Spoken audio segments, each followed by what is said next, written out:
So for this exercise, we're going to be doing a progression for the seated foot lock exercise. We're going to be taking it to the floor and to the wall. So I'm going to kind of go over this in steps. If you feel like you need to stay at one step to get it down first, stay there, and then once you get the hang of that, move on to the next one, okay? You don't have to do all 3 or 4 of these steps in the same day. So first, all I'm going to have you do is let's just get the setup down.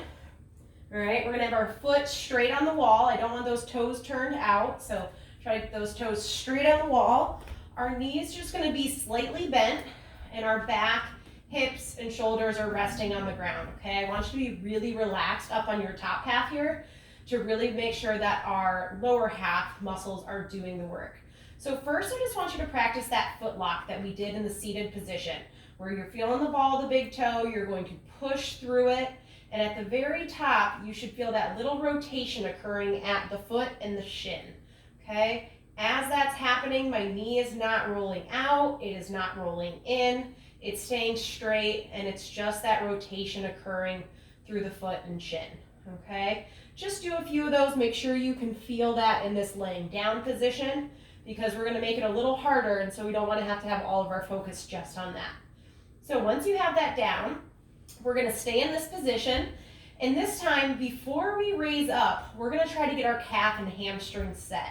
So what I'm going to have you do is just lightly press your ball of the big toe into the wall, but you're not lifting all the way, okay? It's just a little press just so you feel some pressure at that ball of the big toe, and then I want you to think about dragging the wall down with the ball of your big toe, okay? And as you do that, you should start to feel your calf and hamstring kick on more, okay? So that's the back of the thigh.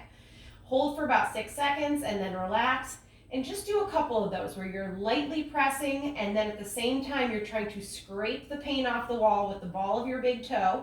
It's not actually sliding and it's not actually moving, it's staying still, but it's almost super glued and you're thinking about trying to pull down, and that should activate the calf and the hamstring, okay? So I can feel both of those activating there. Now, okay, we're gonna bring those two things together.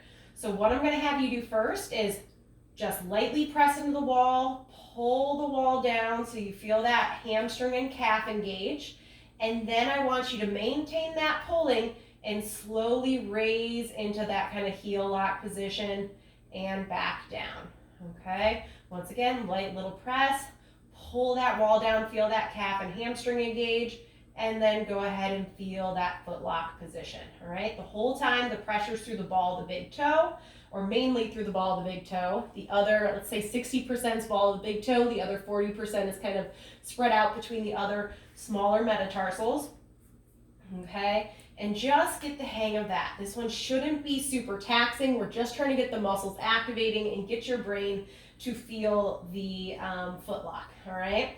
Now, if you're kind of good with that and want to take it up a notch, we're going to get the glutes involved.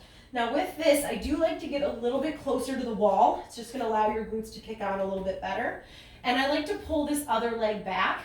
That's going to help kind of put one hip in flexion, the other going towards extension, which is just going to help get more glute, okay? It's also going to help keep your back off if you keep feeling your back wanting to kick on. So you can keep your arms down on the floor or up here on this leg. And once again, the first thing you're going to do before you go into the foot lock is I want you to just lightly press into the wall. And this time I want you to lift up, okay? I'm not arching my back off, okay? I'm kind of pulling the wall down and allowing my calves, hamstrings, and glute to lift me at the very end there, okay? So it's still calf and hamstring to start, glute at the end, and then I can add in that foot lock. And now, if you can maintain this position the whole time, so the whole time you're dragging that wall down with the ball of the big toe, getting up to that foot lock position, back down, you can see the shakes happening here, all the way up. Don't kind of cheat this where I'll see people just kind of go about this far with the heel raise.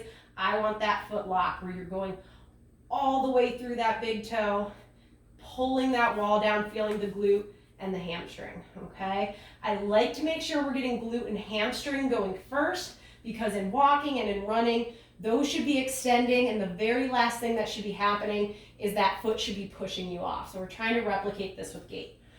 So once again, you're here, just light push on the wall, pull the wall down, to kind of just tilt your butt up off the floor, and then once you're there, go into that foot lock. Try to maintain the hips here. We're not kind of going all the way down and all the way up, at least not yet, okay? And just feel that foot lock, all right? Now, if you have that down and you want to make it a little bit more dynamic, we can start to get the arms involved and kind of go through a little bit more of a fluid motion, all right? So when we run, we always have opposite arm and opposite leg going, okay? So when my left leg's coming up into flexion, my right arm should be going into swing phase there, okay? So what I'm gonna have you do is same thing here. Now we're just gonna speed it up a little bit. We're gonna drag that wall down and kind of push off, push off, push off, push off, okay? That one might take a little bit longer to get used to, especially the coordination, but if you can get it down, it makes a great workout. So make sure you go through the steps, okay? It's not a big deal if you're not to that end step yet. Just get a feel for that foot lock and then slowly work your way to that later phase.